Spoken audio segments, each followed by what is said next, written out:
कि 1980 में इस्लाम को वहां का राष्ट्र पूरे देश राज्य का धर्म घोषित कर दिया गया। कोई ये कहने वाला नहीं होता है कि अमुक व्यक्ति इस धर्म का है इसलिए इसकी दुकान से सामान खरीदो या मत खरीदो।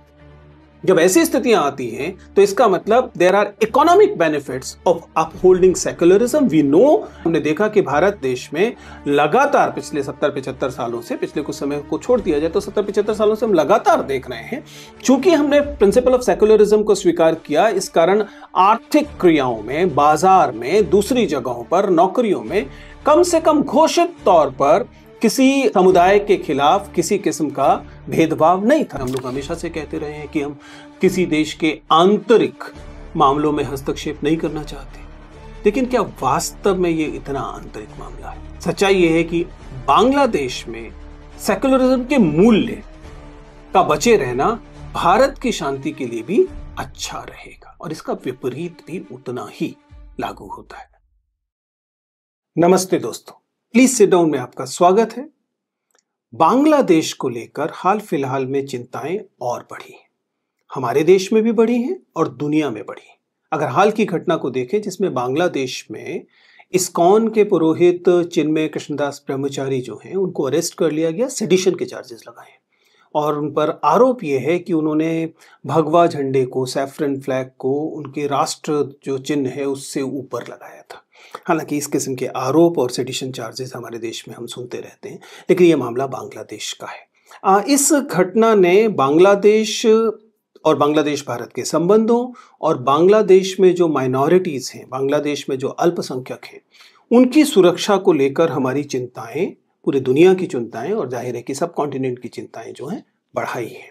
इसमें एक बहुत महत्वपूर्ण पक्ष ये है कि हमारी चिंताएं ये हैं और शायद जायज चिंताएं हैं कि हमारे पड़ोसी देश जो हैं वो सुरक्षित रहें, स्टेबल रहें, उनमें अशांति न हो। इसे लेकर हमारी जो मूल चिंता है वो बांग्लादेश में जो सेक्युलरिज्म है, बांग्लादेश में जो धर्मनिरपेक्षता है उसे लेकर है, क्योंकि बांग्लादेश के सेक्युलरिज्म के बचे रहने से ही बांग्लादेश में जो माइनॉरिटीज हैं जिनमें अधिकतर लोग हिंदू हैं, उन लोगों की सुरक्षा सुनिश्चित हो सकती है। तो आज के वीडियो में हम ये समझने की कोशिश करते हैं कि बांग्लादेश में सेक्युलरिज्म जो है उसका क्या स्रोत है और बांग्लादेश के सेक्युलरिज्म का भारत के लिए क्या महत्व है। अगर ऐतिहासिक तौर पे देखें तो आप जानते हैं कि बांग्लादेश दरअसल पहले पाकिस्तान था और बांग्लादेश 1971 में आज़ाद होता है एक देश के तौर पे, जो उसका जन्म होता है। और हम जानते हैं कि भारत ने उस प्रक्रिया में एक अहम भूमिका अदा की थी। दरअसल इंदिरा गांधी को इस पूरे के पूरे घटनाक्रम का आर्किटेक्ट माना जाता है। आप जानते हैं कि इससे पहले पाकिस्तान के दो हिस्से थे, भारत के दोनों सिरों पर एक पाकिस्तान था, पूर्वी पाकिस्तान और पश्चिमी पाकिस्तान, जो भारतीय सुरक्षा के लिए भी कोई बहुत अच्छी चीज़ नहीं थी। चूंकि पूर्वी पाकिस्तान में भाषा को लेकर, संस्कृति को लेकर बंगाल की संस्कृति के खिलाफ लगातार उत्पीड़न हो रहा था, जिसका परिणाम अंततः यह हुआ कि वहां मुक्ति वाहिनी आती है और 1971 में भारत के पूरे लगभग मुखर समर्थन से बांग्लादेश नाम के एक देश का जन्म होता है। और जो इम्पोर्टेंट बात है और जो भारत के लिए बहुत महत्वपूर्ण थी उस समय, और उस माना जाता है कि उसमें भारत की भूमिका थी, वह यह कि बांग्लादेश जब आज़ाद होता है और अपना नया कॉन्स्टिट्यूशन बनाता है तो 1972 में, 1972 में बांग्लादेश के इस संविधान के जो बेसिक प्रिंसिपल्स थे, जो मुख्य स्तंभ थे, उनमें से एक स्तंभ जो है वो सेक्युलरिज्म था। ये एकदम उसका फाउंडेशनल प्रिंसिपल था 1972 के कॉन्स्टिट्यूशन में। ये अलहदा बात है कि 1980 में इस्लाम को वहां का राष्ट्र पूरे देश राज्य का धर्म घोषित कर दिया गया। इसका मतलब एक बांग्लादेश देश का धर्म इस्लाम घोषित कर दिया गया और इसने एक तरह की कॉन्ट्रडिक्शन वहां पैदा की। ये कॉन्ट्रडिक्शन ये थी कि यूं संविधान सेक्युलरिज्म को मानता है, लेकिन एक धर्म विशेष को वह राज का धर्म मान लेता है, देश का धर्म मान लेता है। इससे जाहिर है कि वहां के अल्पसंख्यकों को लेकर सुरक्षा की चिंताएं शुरू होती हैं, अल्पसंख्यकों को लेकर उत्पीड़न की समस्याएं आनी शुरू होती हैं। और ये बहुत महत्वपूर्ण बात है। अगर आप लोगों को तस्लीमा नसरीन के उपन्यास लज्जा को अगर आप याद करें तो वह वही प्रकरण है जिसमें तस्लीमा नसरीन बताती हैं कि कैसे बांग्लादेश के अल्पसंख्यकों की जिंदगी थोड़ी मुश्किल होती जाती है, क्योंकि सेक्युलरिज्म जो है वह उसके साथ कॉम्प्रोमाइज होता है, उसके साथ समझौता होता है। दरअसल ये बहुत महत्वपूर्ण बात है, पूरे सब कॉन्टिनेंट के लिए महत्वपूर्ण बात है कि जैसे जैसे सेक्युलरिज्म डिमिनिश होता है, देश के अल्पसंख्यकों के लिए जिंदगी मुश्किल होती जाती है। एकदम तयशुदा सिद्धांत की तरह है कि आप अपने आप को कितना बड़ा लोकतंत्र घोषित करें, आप अपने आप को लोकतंत्र घोषित करें, संसद रखें, संविधान रखें, न्यायपालिका रखें, सब कुछ रखें, लेकिन यदि आपका सेक्युलरिज्म डिमिनिश होता है, आपके सेक्युलरिज्म के साथ समझौता होता है, तो उस देश के अल्पसंख्यकों के लिए जिंदगी मुश्किल होती जाती है। वे लगातार हाशिए पे जाते हैं, सत्ता में उनकी भागीदारी कम होती है, उनकी नौकरियां कम होती हैं, उनके रोजगार पर असर पड़ता है। ये तमाम चीजें हमें तमाम देशों में दिखाई देती है, फिलहाल हमें बांग्लादेश में खास तौर पर दिखाई दे रही हैं। और यह एक इंपॉर्टेंट फैक्टर है कि माइनॉरिटीज के लिए, माइनॉरिटीज की सुरक्षा के लिए संविधान के स्तर पर और समाज के स्तर पर सेक्युलरिज्म का बना रहना क्यों जरूरी होता है। अगर आप अंतर्राष्ट्रीय संदर्भ में इसे समझने की कोशिश करें तो बांग्लादेश ने लगातार ऐतिहासिक तौर पर अपने जो निकट के पड़ोसी देश उनके रहे हैं उनके साथ अच्छे संबंध बनाने की कोशिश की है। भारत के साथ 1971 से ही लगातार अच्छे संबंध बांग्लादेश के रहे हैं। हमारे बीच कोई बड़ा युद्ध नहीं हुआ है, कोई बड़ी सीमा को लेकर भी कोई बहुत बड़ी समस्याएं नहीं है। वे जितनी समस्याएं हैं वो मैनेजेबल हैं। इसके बावजूद हम ये देखते हैं कि जब कभी समस्याएं आती हैं तो बांग्लादेश और पड़ोसी देशों में मसलन भारत और बांग्लादेश के बीच अच्छे संबंधों के कई मिसालें भी देखने को मिलती हैं। मसलन अगर आप देखें कि रिसेंटली बांग्लादेश में फूड शॉर्टेज देखने को मिली, तो 50,000 टन चावल जो है, धान जो है, वो पड़ोस से, इधर से, इस बॉर्डर से उस बॉर्डर की तरफ जाता है।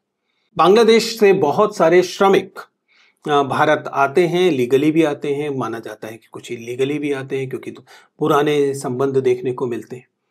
कुल मिलाकर यह सही बात है कि पड़ोसी देशों के साथ बांग्लादेश ने निरंतर अच्छे संबंध बनाने की चेष्टा की थी, लेकिन इस साल अगस्त में यह सब तहस नहस होता है। हम ऐतिहासिक तौर पर जानते हैं कि जब हाल में एक तरह की अपराइजिंग वहाँ होती है, वहाँ युवा विद्यार्थी सड़क पर आते हैं और वह जो असंतोष है वह इतना ज़्यादा बढ़ता है कि उस असंतोष का परिणाम ये होता है कि वहाँ के शेख हसीना जो हैं वे पलायन करती हैं। एक नई सरकार जो है वह जो मोहम्मद यूनुस हैं उनके नेतृत्व में फिलहाल वहाँ काम कर रही है।